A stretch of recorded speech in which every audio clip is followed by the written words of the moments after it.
second night there, 3 a.m. I hear gunshots already. Yeah. We will hopefully have more guests like you that's studying in New York. Those certs like degrees, masters, PhD is always very important.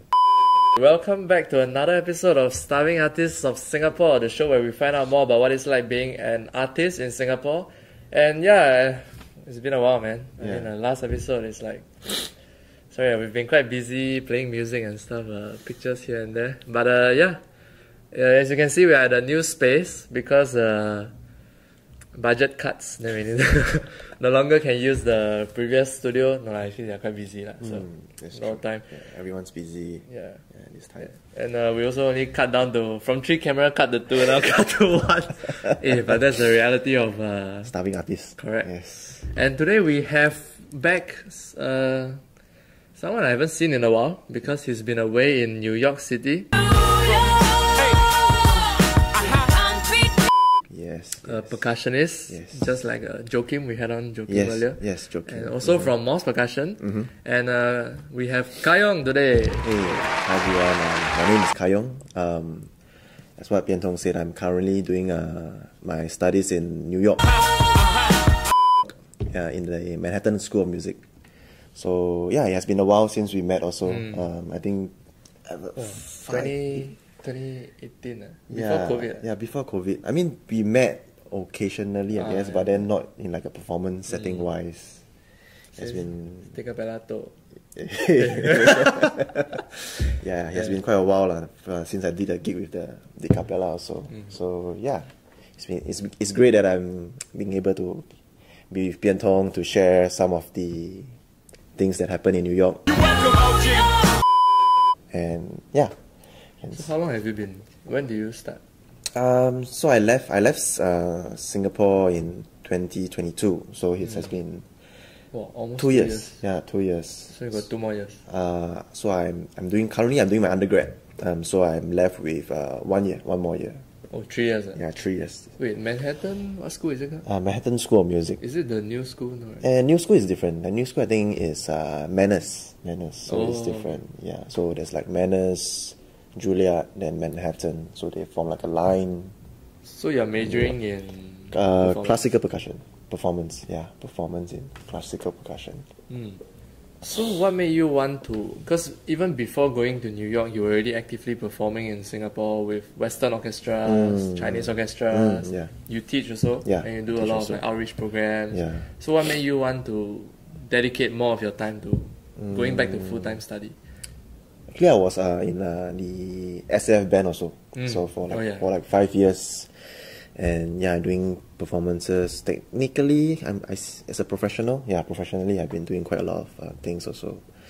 But I think because of COVID, then I was being exposed to a lot of online programs, online percussion programs. Then from there, I met a lot of people, a lot of mentors from overseas, because it was easier for us to connect through online because of the COVID.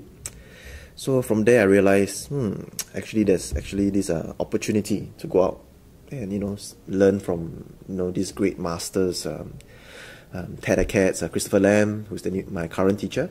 He's the New York Phil principal percussionist there. Then so I got this opportunity to learn from them, and I realized how much I was lacking in my personal skill set. So I didn't want to, give up this chance also of this learning opportunity, because I always think that as a student, there's always a limit to where we can be a student, like age-wise. Like I always see like maybe 35. Of course, people always say like, what, 活到老, 学到老. Lifelong learning. Yeah, lifelong learning, this kind of thing. But you got to accept the fact that when reality hits, you need money to support ourselves, start a family, that kind of thing. So yeah, that's why I left my job, left everything in Singapore, all these money making things. Then I decided to go overseas and study and take this leap of faith. But it's a great thing. I think people will see like, I'm losing so many things, but only when you lose some things, you'll be able to gain something. That's what I always believe in. It is a very good quote. Yeah. Nice. So you mentioned your teacher is also the Philharmonic. Yeah, New York Philharmonic. New York principal Philharmonic, percussion. principal percussion. Yeah. So do you also envision yourself going into teaching like at that level, like university?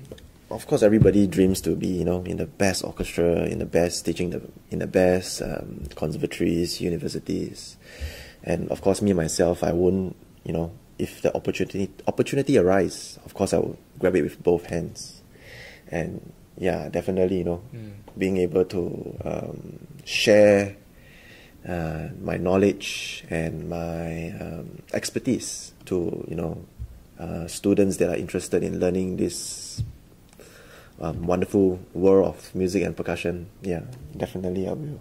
So, is there any, like, apart from learning and getting better at your craft, of course, is there any other tangible benefits of, let's say, getting a degree in music?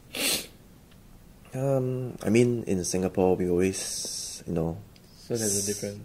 certificate is always very important, I guess. Certificate.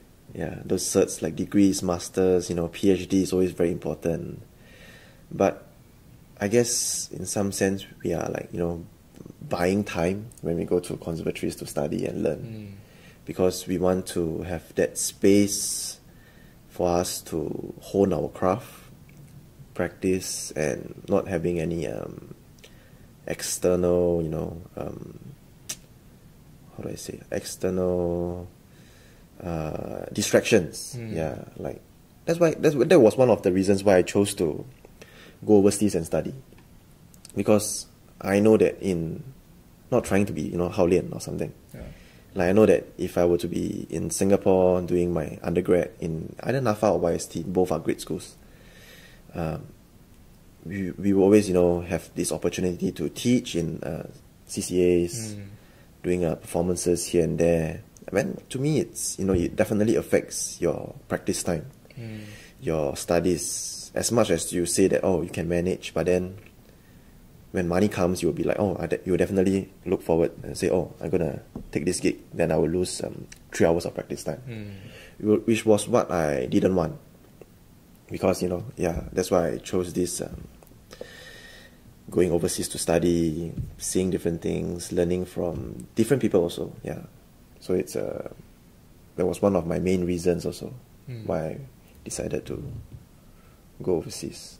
So speaking of going overseas, and you went to New York, right? Yeah. So I was also in New York 1 year ago, around the summertime with NUS, and honestly that was quite a challenging time for me, because I brought 1,000 USD cash to spend for 1 month. Yeah, it's not gonna be few enough. days I see like, wow, 500 left. Yeah. Oh, I feel the pinch. I forced myself to cook. Then Yeah. how was your experience in New York? So basically, throughout these past 2 years, I became like a chef. Make causes together!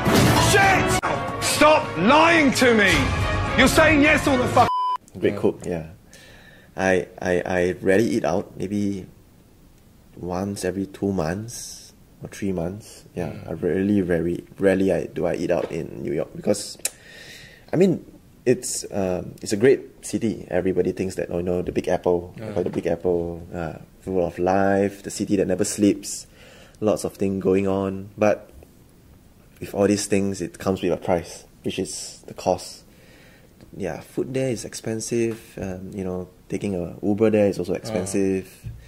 Like my Uber ride from JFK, which is around an hour, it's almost around 100 USD, without including tips. So you have to tip the Uber driver also. So that's everything there, you know, you have to tip. There's a tax also when you purchase stuff, eat out. And honestly, I'm very lucky, because I stay with my girlfriend there, so the rent is half. So it's very much cheaper as compared to, you know, staying by yourself, which can cost up to like 1,500 to 2,000 a month on just a room itself. Yeah, it's very expensive, I think. Where you stay? Like? I stay in currently I stay in right beside my school, so on the 125th Street. It's near the one train. Those like short 4-5 story building. 4-5 story building. Then the staircase like wobbly. Yeah, it's wobbly. It's the floor creaking all the time. So the funny thing about my apartment is it's slightly slanted. Ah. Yeah, because I think it's a very old building, and they built it on like a slope kind of thing. So yeah, that's my apartment. It doesn't have an elevator, so it's like a 5-floor stairs up and down. You don't understand the struggle, man. Yeah. Where do you stay when you were in New York? When I was there, I stayed, because with school, I stayed in NYU. But before and after, got a few days I stayed in Airbnb. Okay. Then before I stayed in Bushwick. Wow, you know, that's why I don't even know where's Bushwick because I don't explore. Brooklyn there. Yeah. Then second night there, 3 a.m. I hear gunshots. The ghetto! The ghetto! Yeah. It's quite common, especially in, I guess, like the non-Manhattan boroughs. Yeah, the different boroughs is quite common. I mean, I'm very lucky. I think I heard like once or twice only throughout my 2 years there. Then I don't. Oh, and because about the cost thing, I rarely go out. I don't, because taking the train is very convenient. Right? I mean, it's convenient, but it's very expensive. Like one tab is $290 USD. Oh, you never buy the unlimited? Yeah, but because that's why I don't buy, because I don't travel out. Okay. Because my apartment is really near my school. It's like a 5 minutes walk. So most of the time I just go to my school, go home, go to my school, go home, cook, go to my school. Yeah. Oh, your girlfriend studying there also? Yeah, she's doing her doctorate there. Oh, yeah. same school. Yes, same school. She's doing. Her name is Karen. Yeah. Woohoo. Yeah, she's a harpist, so she's doing her doctorate there. Yeah, same school. Very lucky, so we got into the same school. So yeah, everything works out really well. Yeah, and yeah, so I don't travel very much within New York itself. But then recently we start to, because she likes to drive. So recently we start to explore the outer sides of New York, like New Jersey, Philadelphia, Washington area. So we went to like state parks around. Yeah, it's cheaper out there as compared to like New York City itself. So because when you're there, you don't really have much time to like perform and stuff. Classical is not as like easy to get gigs as like let's say jazz. So do you like save up before the trip to spend, or like how are you financing this? Oh yeah. I mean, of course, like work. All these years I try to save up as much as I can. Then of course my parents definitely will help out also. Then for those that don't know, how old are you this year? Oh, this year I'm 28 this year. Still young. No, it's quite old. See, that's white hair. That one got stress, not stress. Yeah, stress from being a starving artist. I think you 4 years ago got white hair already. That's true. That's very true. Yeah, it's quite cool though. It's just a patch here. Yeah. Then scholarship from the school itself. Yeah, they were very generous in this scholarship also. So everything helps. Yeah. So it's definitely tough, but I would say it's manageable. It's definitely manageable. Yeah, just have to manage your finances well, so you can cope as much as you can. Because of course there are definitely a lot of scholarships around in Singapore that we can get, like NYC, that kind of thing. Tuition grants, that kind of thing. Yeah. So but it's definitely very costly. Like without the scholarship itself, my current school fees, I last checked like 2 weeks ago. It's 57,500 USD. Just the tuition itself. Yeah. Then there's like health insurance that we need to buy, and those are not including like rent. If you were to stay in the dorms, it's like around an additional 20,000 a year, a semester, academic year. So everything adds up. It's more expensive than renting.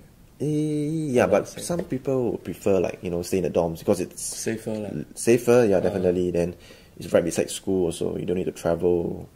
Or people are just they just didn't want to go out and look for an apartment also.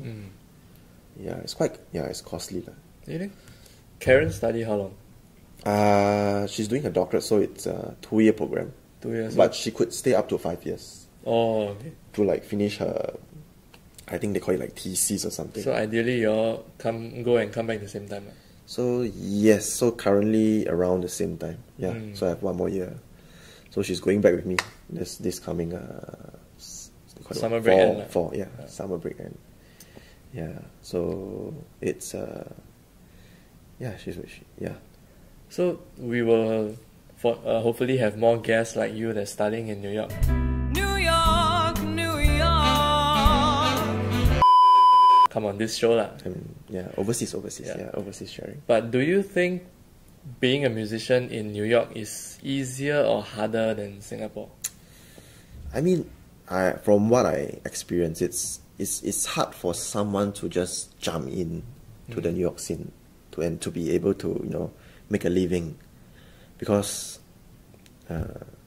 people are there since like they are young. They have different connections, they know a lot of people there. Everything builds up. So it's the same thing as Singapore, like because we are Singaporeans, so it's easier for us to build our relationships because everything is from young. It's easier for us to connect, like things like the lingos, that kind of thing. It's easier culturally. It's easier for us to accept. But of course, it's great. There are a lot of opportunities in New York also. Yeah, I played like 1 or 2 performances, contemporary performances there, and pays well, I guess. It pays well. But mine didn't pay well. My girlfriend did a few. Like she did like at a Princeton Symphony. She did like some musical theaters in high school, in a few high school, and yeah, their rates around like I think it's around like 180 per call per session USD. Compared to here, I mean it's similar, just that it's in SGD here. oh, it's Yeah, I mean I would say it's around the same, similar. Yeah. But things there more expensive, so Yeah, so I mean technically it's harder lah.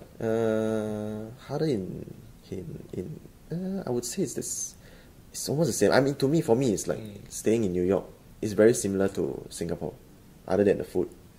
Everything is almost the same. In New York, you can't find a full meal for less than $10. Yeah. You go to Delhi also. Recently I found one. So it's like a Thai fan thing. Looks like Thai fan. Like this Chinese restaurant near my school. It's not the Chinese cheaper lah, or the Asian. Yeah. So it's like three dishes and a rice and a soup, and for $10. Yeah, that's the like. Still, it's $10. Yeah, it's $10 USD. That's like the cheapest thing I've ever found. Yeah. Oh, the Chinatown got one sell the noodle one. I think dumpling and. I think so. I saw like TikTok, but I never went there before. I went there. It's near the. Flushing, is it Flushing? No, Manhattan, Lower Manhattan, Chinatown. Oh, it's still in Manhattan. Yeah. Okay. Near some museum, Yeah. I forgot what's the museum called. I also forgot because I don't travel out. But I went to the Flushing, the Chinatown in Flushing. Oh, that one's smaller. The Manhattan one bigger. Ah, okay. Queens, right? I think so. Flushing, yeah. I think so. So that one, it's I think it's also cheaper there also, like because the area is outside of Manhattan, so everything costs You got gym slightly there? less. Oh, so one of my friends, his apartment has a gym. Oh, so the previous year I go quite often to his apartment, which we are going to shift there. Oh, Yeah, we are exchanging apartments. It's just your quite- friend exchanging, so he moved over. He's not. He's going to. Graduate. No, he's staying with another friend. Oh. Yeah, so we are going to take over his apartment because the apartment has an elevator. Elevator, gym.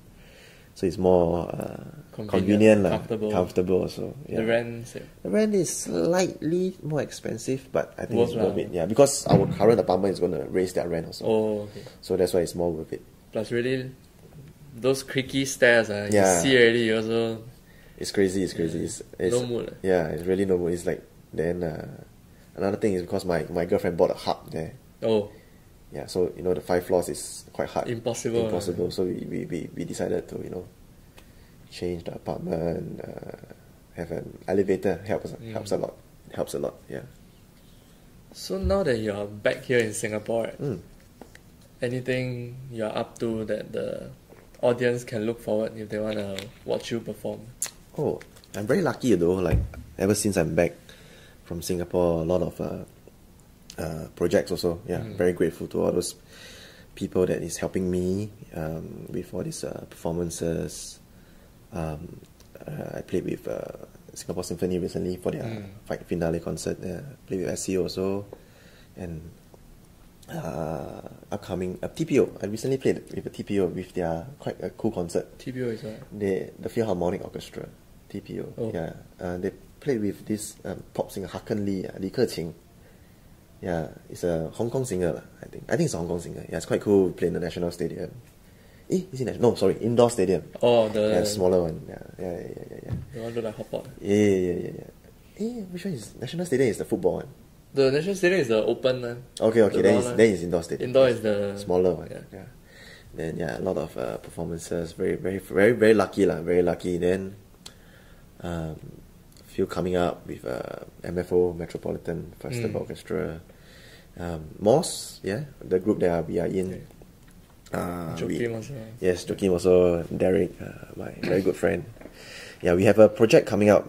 We are very fortunate and happy that we are being invited by Arts Vision, the dance company, to perform with them in their upcoming show. I think it's 26 and 27 of July. This is their performance date. 26 and 27. Yeah, we have 2 shows. Oh, 27. Okay. Yeah, I think it's 8 p.m. Yeah, it's quite a cool show.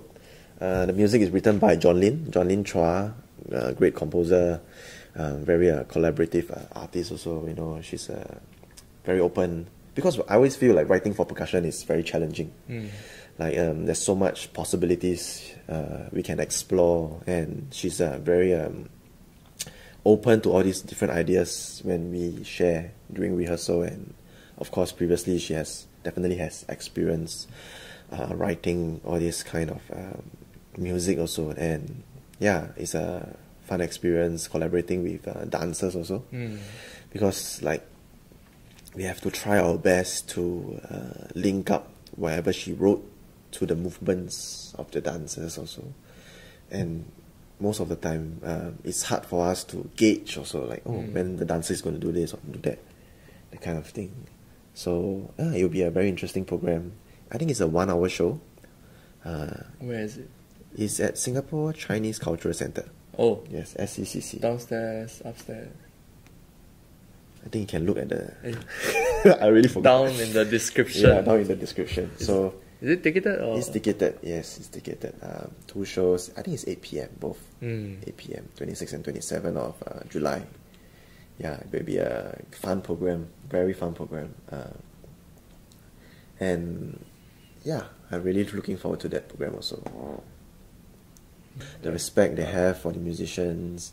Don't just teach the students or the kids like, oh, you have to learn this note, CD style gay, that kind of thing. You entered JC, which JC? I went to ACJC.